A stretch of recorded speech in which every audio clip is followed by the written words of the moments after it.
Avez-vous déjà entendu parler de Hongdian, le Hollywood chinois? C'est dans cette ville, au sud de Shanghai, que sont tournées la grande majorité des productions destinées à la fois au petit comme au grand écran. Aujourd'hui, nous recevons Yang, une actrice d'origine chinoise installée à Paris, qui revient tout juste d'un tournage de 2 semaines à Hongdian.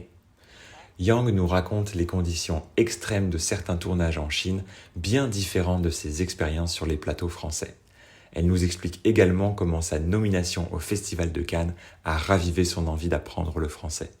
Elle nous confie ses coups de cœur en matière de cinéma chinois et français, ainsi que son cinéma favori à Paris. Bonne écoute à toutes et à tous.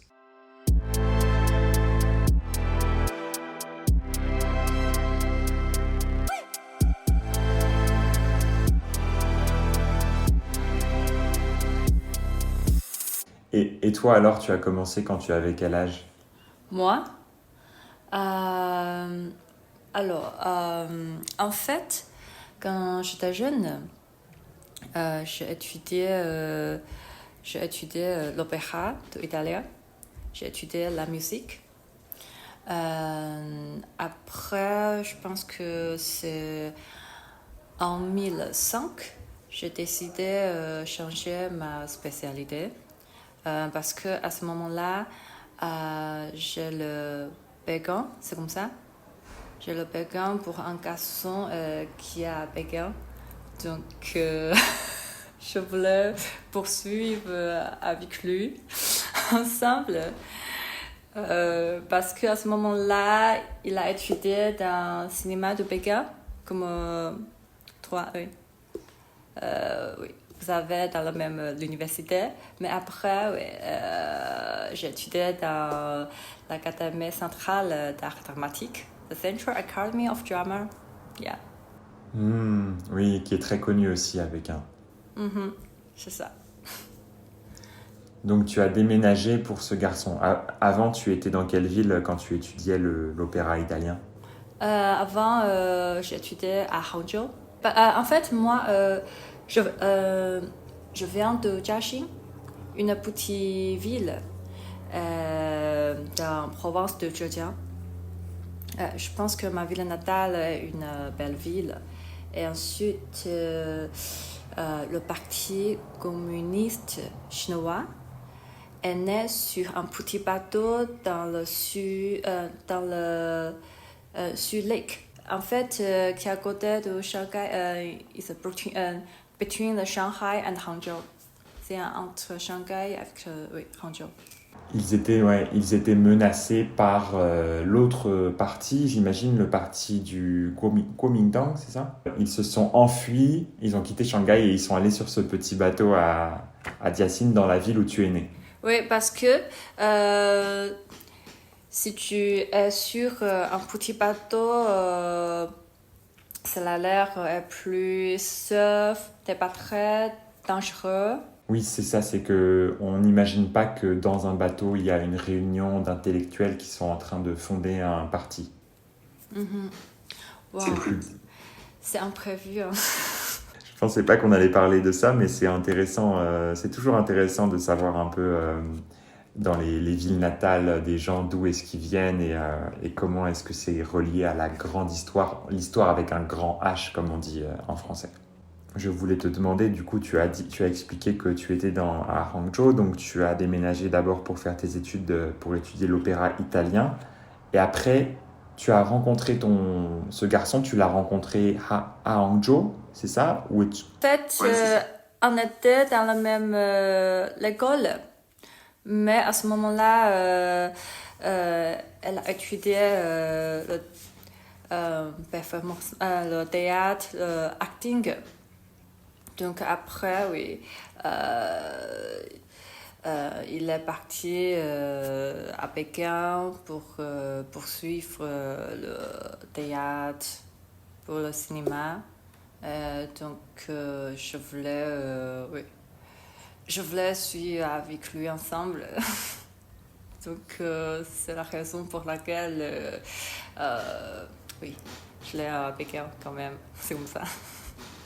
D'accord. Et ensuite, lui, il a étudié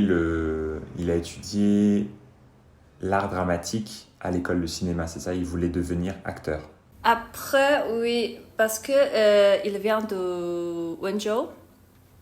Après l'obtention du diplôme, il est rentré à Wenzhou pour travailler dans le gouvernement. Parce que il m'a dit qu'il aime bien étudier le cinéma. Il voulait être un meilleur acteur à l'avenir. Mais après, je comprends bien pourquoi il a abandonné son rêve et puis rentré à sa ville natale pour travailler au gouvernement. Il a changé d'autres vies, c'est comme ça. D'accord, d'accord. Donc il a complètement arrêté sa carrière dans le cinéma. Oui. Mais toi, comme tu étais déjà dans l'académie centrale de Pékin, tu as continué tes études et ensuite, j'imagine, tu as fait des rencontres qui ont fait que tu as voulu continuer à devenir une actrice. En fait, je voulais être une actrice après, euh, après l'obtention du diplôme. C'est en 2011. En 2011, parce qu'à ce moment-là, j'ai joué la première série télé. S'appelle Gang de Qing. Mais avant, il y avait un film s'appelle Gang de Qing.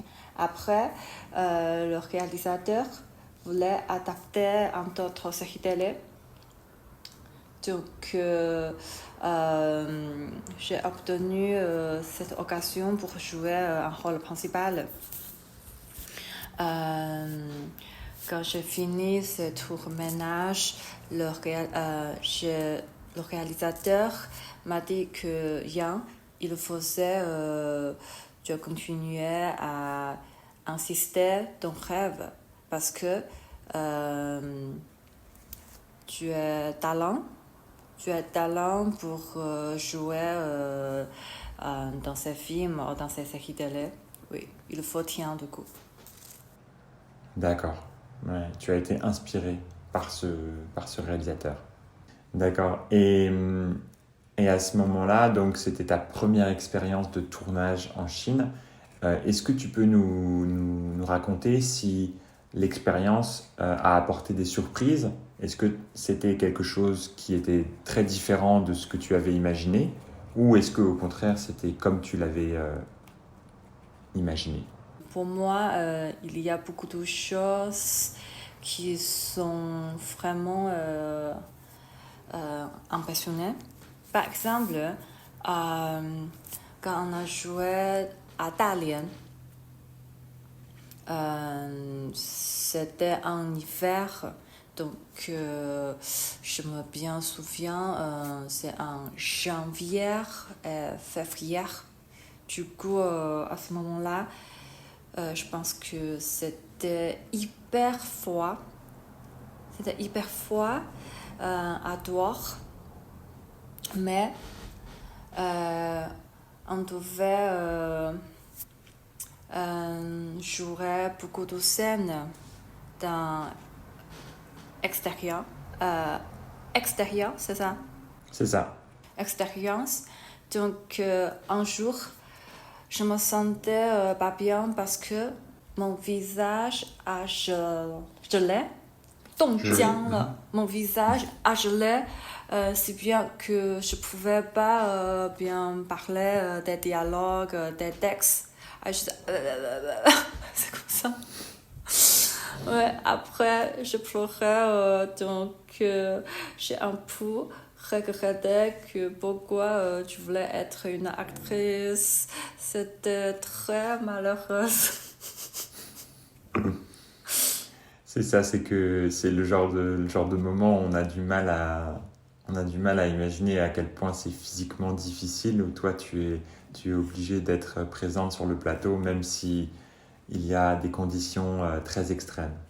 Oui, et ensuite, j'avais beaucoup de stressé pour le tournage parce que tous les acteurs viennent du nord. Donc, ils parlent, comment on dit, Dongbei-hua de détection. Mais moi, je viens de Zhejiang. Donc, au début, le réalisateur a demandé si je pouvais parler bien Dongbei-hua. Je lui ai dit, ok, je me permets d'essayer de faire ça. Mais après, il a dit, ok, ça va aller, t'inquiète pas. Si tu ne peux pas juste parler mandarin. Et après, je me souviens quand on a tourné dans 12e et 3e mois, on a tourné généralement, on a tourné pendant 14 heures jusqu'à maximum 20 heures par jour. Du coup, il manque de temps pour bien reposer, surtout le dernier mois. Le réalisateur a pensé qu'on ne pouvait pas finir totalement. Du coup, on a juste dormi 3 ou 4 heures après continuer au tournage. Donc le temps est vraiment pressé. J'ai l'impression que c'est souvent comme ça dans les tournages en Chine. C'est que c'est pas comme en France. Il y a souvent des moments où on dépasse les heures prévues et en fait on a très très peu de temps pour se reposer. Ouais, je pense que si je tournais en France ou en Europe, généralement on travaille pendant maximum 10 heures. Et ensuite, il y a un jour de congé par semaine. Oui. C'est ça, mais en Chine, c'est pas possible. Il faut tourner tout le temps. Ouais. Il n'y a aucun jour de récupération. Si tu as des scènes que tu dois finir dans une certaine période, il faut tu tourner tous les jours. Donc, ça dépend. Parce que avant, à la fin janvier, je finis un court-métrage à Marseille. On a tourné pendant 5 jours. Je me bien souviens qu'un jour, le réalisateur a tourné à Nice. Mais on a parti du matin vers 7 heures jusqu'à minuit. Donc, c'est-à-dire, on a déjà travaillé pendant 16 heures ou 17 heures. Donc, après, il a reçu un message parce que il a été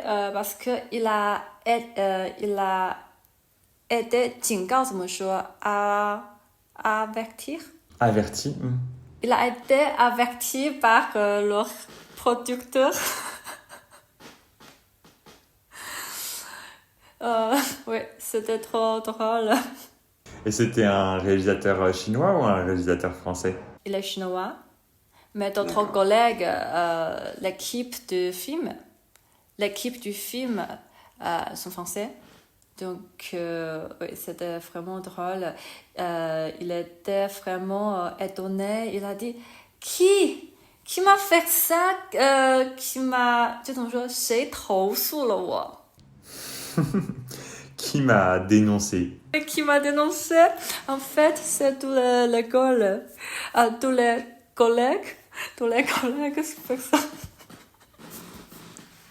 Tous les Français. Oui, tous les Français. Sans moi, hein. Oui, parce ils sont pas habitués, j'imagine, à travailler autant en une journée. Oui, c'est ça. Donc, c'est vraiment différenciante la France et la Chine.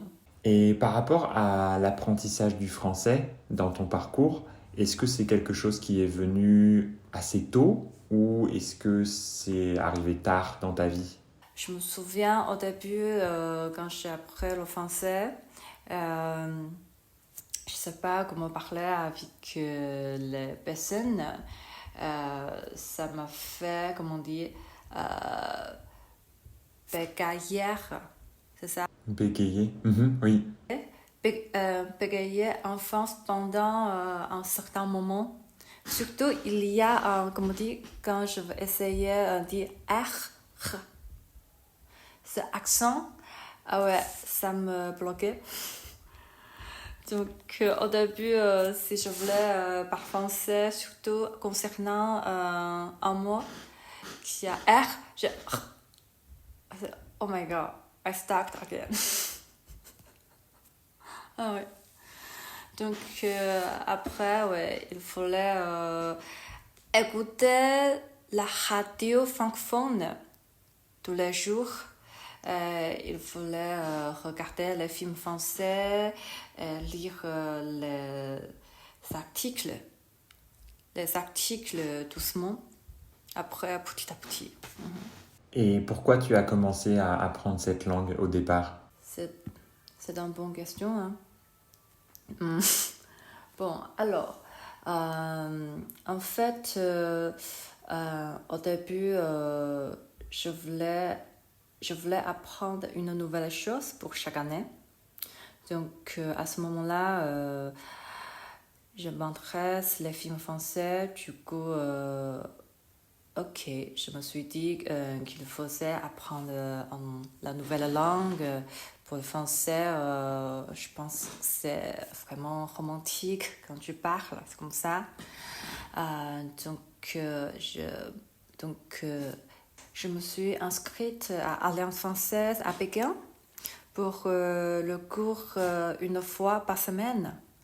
Donc, j'ai commencé à apprendre le ni hao, bonjour, ça va, comment tu t'appelles là, c'est comme ça. Mais après, en fait, c'est en 2020, j'ai joué un court-métrage qui a sélectionné au festival au Cannes. C'est une ciné-fondation. Donc, je me souviens, le réalisateur m'a appelé. Il a dit « Yang, est-ce que tu peux parler bien français ?» Je lui ai dit « non, pas du tout, mais qu'est-ce qui se passe ?» Il a dit « parce que notre court-métrage a sélectionné aux félicitations, donc si tu veux, on peut aller à Cannes. » C'était une bonne occasion pour nous. Après, mais à ce moment-là, c'est pendant le Covid. Du coup, malheureusement, je ne pouvais pas aller à Cannes. Donc, après, j'ai décidé d'apprendre le français. Je pense que c'est bien pour poster ma carrière à l'avenir. Je voulais essayer de chercher des occasions en France. Oui. D'accord. Donc ça a été une source de motivation pour toi, cette nomination à Cannes. Tu t'es dit, peut-être que sur le marché français, il va y avoir plus de rôles d'actrice pour moi. Oui, tu as raison. C'est une grande motivation pour moi. Mais juste récemment, je tournais à Hengdian pendant plus d'un mois. Et c'est important que je ne pas parle français tout le temps. Du coup, je pense que mon niveau a un peu régressé. Et alors, est-ce que tu as aimé cette expérience du tournage à Hangbian? Est-ce que tu pourrais nous présenter un petit peu cette ville parce que je pense que la plupart des gens ne connaissent pas. Je pense que Hongdian, c'est un district, comment on dit, it's a Chinese Hollywood. C'est ça, c'est ce que j'allais dire. C'est l'équivalent de Hollywood, mais en Chine. C'est ça, c'est là que sont tournées toutes les grandes séries et beaucoup de films chinois. C'est ça. À mon avis, je n'ai pas trop cette ville. Et alors, est-ce que tu peux nous expliquer pourquoi est-ce que tu n'aimes pas trop l'ambiance de cette ville? Il n'y a pas trop beaucoup de choses à faire. C'est pas comme à Pékin, à Shanghai et à d'autres villes. Et ensuite, je n'ai pas trop l'ambiance parce que Hongdian, comme c'est mélanger la ville avec la campagne, 有点像城乡结合部. C'est pas trop pratique pour transport.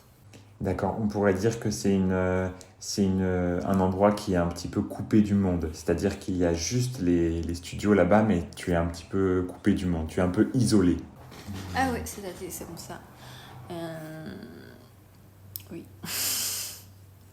Mais juste pour moi, hein, je n'ai pas trop, donc oui. 我不代表所有人哦。当然啦, c'est juste ton expérience personnelle. Quand je suis à Hongdian, ma vie est vraiment routine, comme le tournage, faire du sport à la salle, après manger et puis dormir. C'est comme la vie routine. D'accord. C'est une vie qui est monotone, comme tu disais, répétitive. Alors, c'est une bonne transition parce que je voulais justement te poser une question sur la nourriture pendant les tournages. Je sais que c'est très difficile de garder un bon régime et des bonnes habitudes parce qu'en général, sur un tournage, on mange un peu tout le temps, il y a toujours de la nourriture qui est disponible.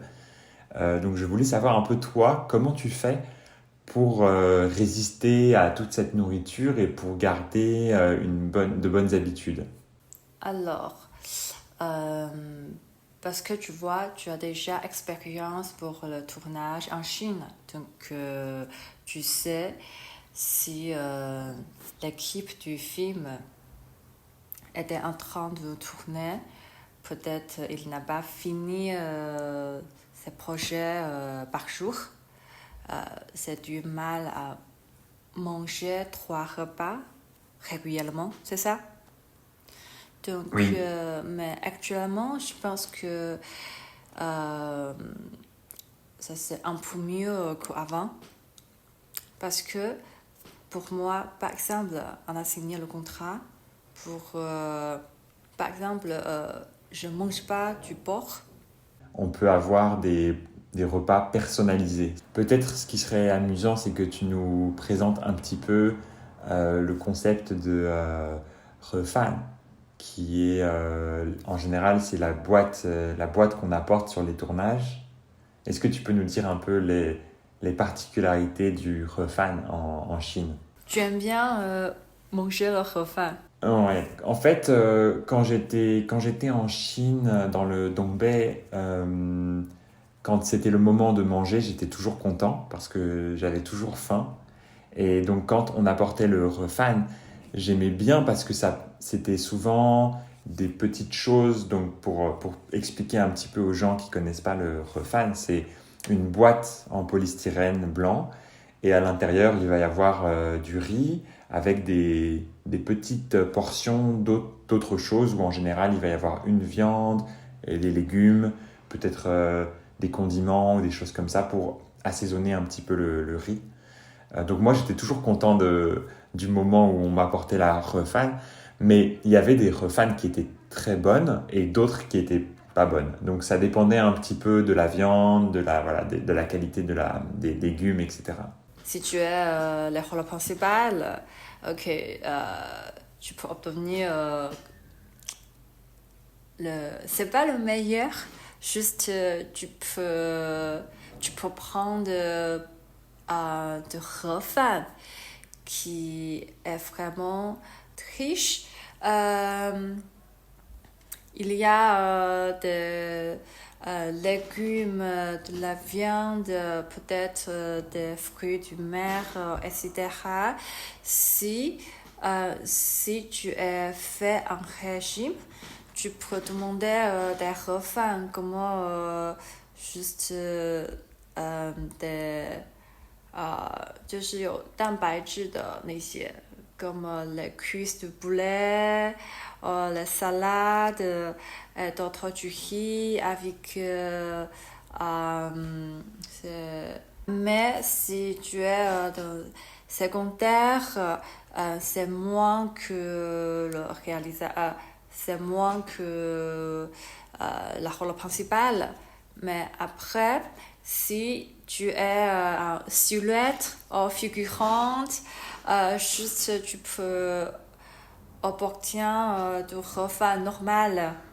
Juste, tu as dit que il y a du riz, un petit nourriture, c'est comme ça. C'est ça, c'est-à-dire c'est juste du riz avec peut-être quelques condiments ou une petite sauce, mais c'est très basique. Refan, pour expliquer aux gens aussi qui connaissent pas le mandarin, donc c'est la boîte, et fan en général c'est la nourriture, mais c'est aussi le riz, mi fan, donc c'est un peu la boîte repas, la boîte où le riz est le composant principal. Quelques années, je pense que de plus en plus acteurs peuvent faire commander des nourritures en ligne. C'est pourquoi que je n'ai pas trop l'ambiance de Hongdian, car il n'y a pas beaucoup de choix pour commander des nourritures en ligne. Si tu tournes à Shanghai, au Pékin, au Shenzhen, ou d'autres villes, en fait, tu vois, oui, de nombreux bons restaurants que tu peux choisir. Quand tu tournes dans une grande ville, tu peux te faire livrer, alors que quand tu es au milieu de Hongdian, au milieu du Hollywood chinois, là, tu n'as pas beaucoup de choix. Excellent. Oui. Et alors, donc là, ta dernière expérience, ça a été bien pour toi? Tu as aimé? C'était aussi une série d'époque, c'est ça? Oui, en fait, c'est la première fois que j'ai joué une série d'époque. Ça s'est passé bien. Juste, on tournait trop tard quelquefois. C'est-à-dire que tu tournais la nuit, à des heures tardives? Par exemple, un jour, je me suis maquillée dans midi. Après, on a commencé à tourner à l'après-midi jusqu'à lentement matin. D'accord. Ouais, donc c'est très beaucoup d'attente et beaucoup de fatigue, j'imagine. Si j'étais encore très jeune, oui, ça va aller. Mais moi, maintenant, j'ai 37 ans. Donc, je pense que c'est le temps de bien 很好的保养.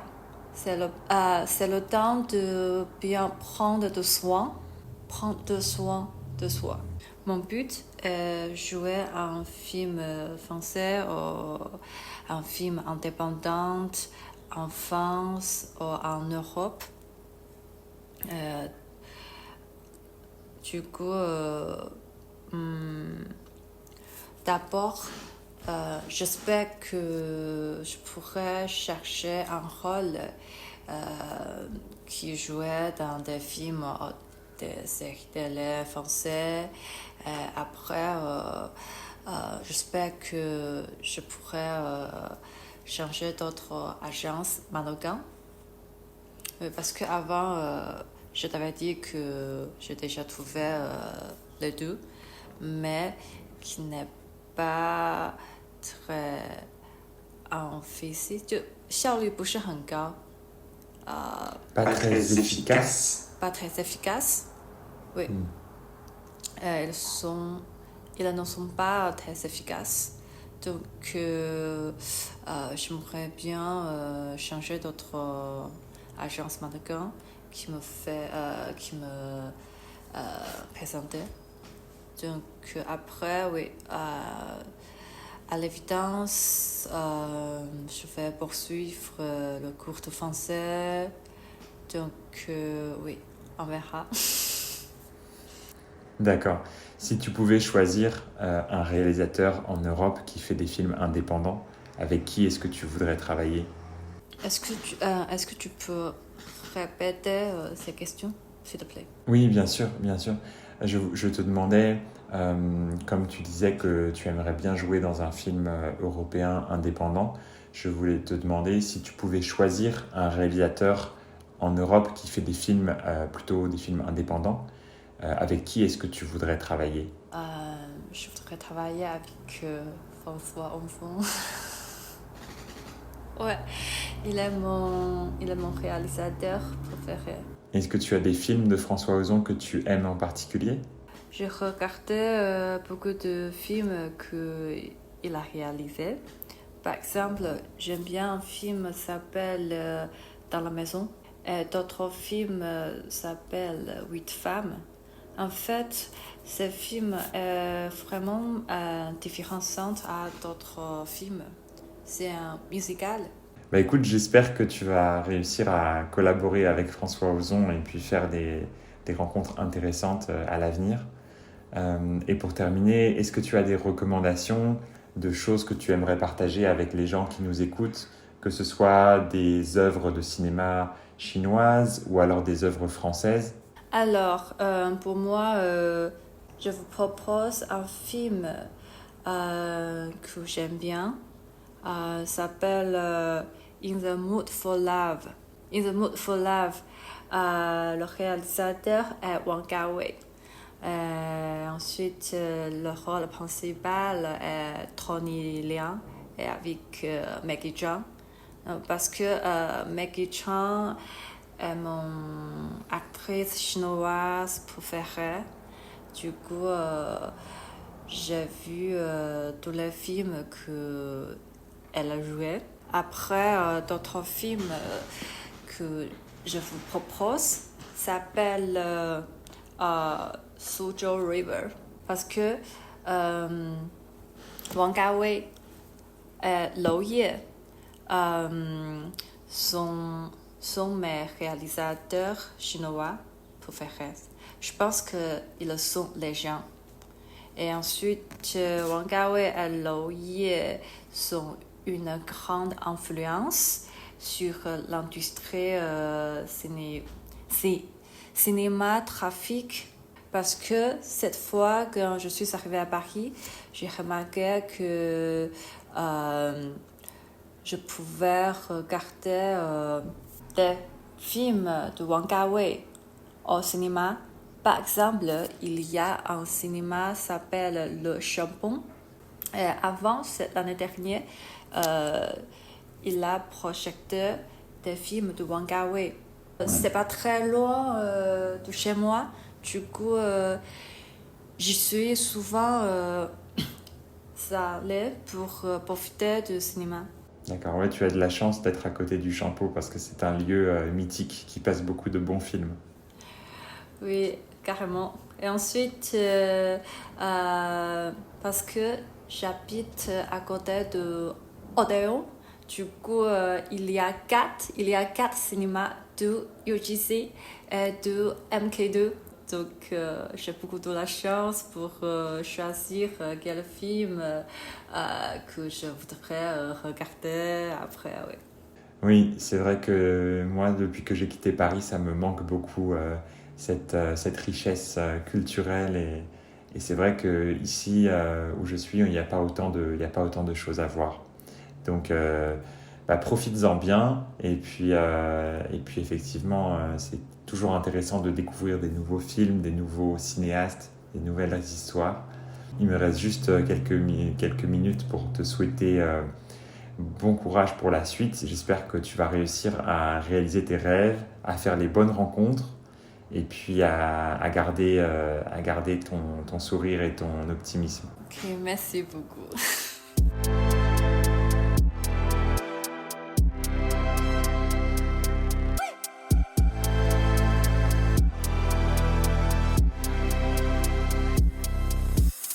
Merci pour votre temps et si vous avez encore quelques secondes à m'accorder, pensez à mettre une note étoilée à ce podcast.